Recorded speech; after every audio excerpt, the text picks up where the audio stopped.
Ever tried counting sheep to fall asleep? That's cute. Ancient Greeks had way wilder ideas. They'd drink lettuce smoothies, wear magic rocks, and even sleep upside down like bats. Let's explore these bizarre bedtime rituals. So here's where things get really weird. The ancient Greeks were basically the original sleep hackers. They had this special lettuce called Lactuca virosa. Think of it as nature's Ambien. They'd blend it into smoothies, believing it had magical sleep powers. And you know what? They weren't totally wrong. This lettuce actually contains a mild sedative. But that's not even the craziest part. They'd wear these headbands made from special stones and herbs, convinced they'd catch good dreams like some sort of spiritual dream catcher. Some people even slept with crystals under their pillows, though I'm pretty sure that just gave them neck pain. But hey, at least they were trying something more creative than counting sheep. Here's where it gets wild. The Greeks had this thing called temple sleep. Imagine checking into a spa, but it's actually a temple dedicated to Asclepius, the god of medicine. You'd lie down on these special beds, and priests would tell you the gods would visit in your dreams with a cure for whatever was bugging you. Pretty sweet deal, right? But here's the thing. These temples weren't just ancient WebMD. The priests were actually super smart. They'd use aromatherapy, soothing sounds, and even early forms of hypnosis to help people relax. Plus, getting away from your daily stress in a peaceful temple. That probably helped more than any divine dream prescription. The Greeks might have been onto something there. Okay, this one's going to sound like some fancy spa treatment, but rich Greeks actually did this. They'd mix warm goat milk with honey and a splash of wine, creating what they called the sleep elixir of the wealthy. They'd sip this concoction while soaking in a hot bath right before bed. The rich folks claimed it gave them the best beauty sleep ever. The funny part? Modern science says they might have stumbled onto something useful. Warm milk contains tryptophan. Yeah, that same stuff that makes you sleepy after Thanksgiving turkey. Honey helps regulate blood sugar during sleep, and that tiny bit of wine, well, let's just say it probably helped them stop worrying about tomorrow's toga meeting. Here's something that'll blow your mind. The Greeks were doing ASMR about 2,000 years before YouTube made it trendy. They called it whisper healing, and it was exactly what it sounds like. Doctors would literally whisper soothing words and gentle sounds into their patients' ears to help them drift off.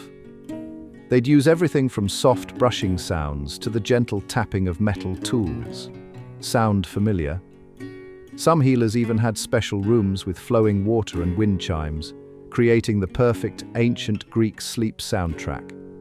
And get this, they'd often combine these sounds with light touches on the scalp and shoulders. Basically, they invented the world's first ASMR spa treatment. Modern science actually backs this up. These kinds of gentle sounds and touches really do help people relax and fall asleep. Ready for the ancient Greek version of a sleep accessory store? These folks were seriously into their rocks. They'd wear amethyst necklaces to bed, claiming they prevented nightmares. But the real star was selenite, named after Selene, the moon goddess.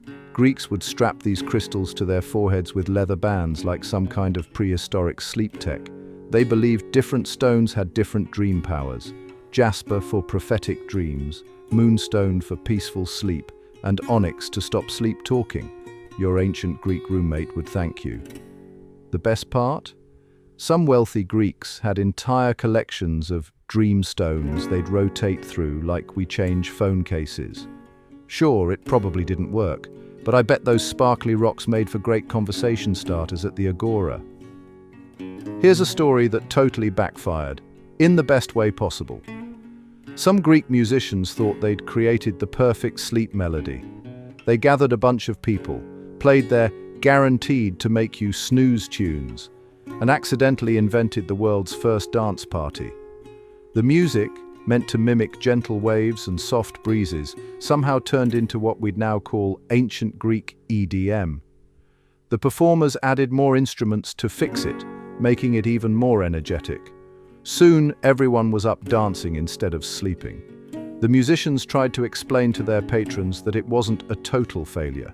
After all, everyone was so tired from dancing that they slept great. Eventually. From then on, these sleep concerts became known as secret parties. Talk about a task failing successfully. You're gonna love this. Ancient Greek athletes had their own version of sports psychology, and it was wild. They'd hire professional dream readers to analyze their pre-competition dreams, thinking these would reveal their chances of winning.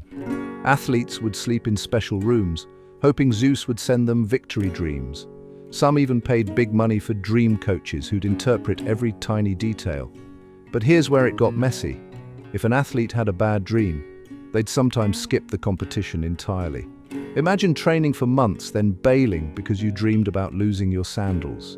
It got so bad that some clever athletes started making up good dreams just to psych out their competitors. The whole thing turned into an ancient Greek mind game. All right, get ready for the weirdest spa day in history. The Greeks were obsessed with olive oil. They used it for everything, but their bedtime ritual was next level.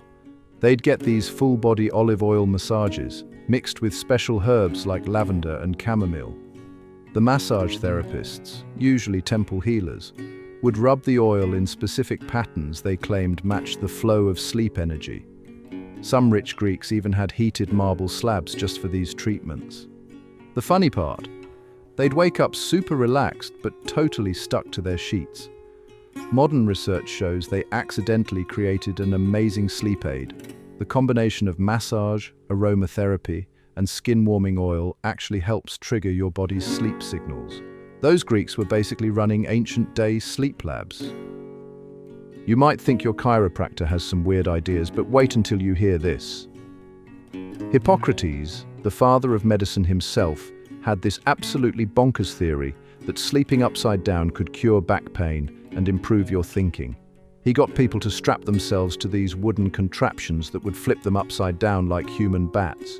His followers built special sleeping rooms with hanging ropes and pulleys. The really dedicated patients would dangle there for hours, probably turning purple in the face. The best part?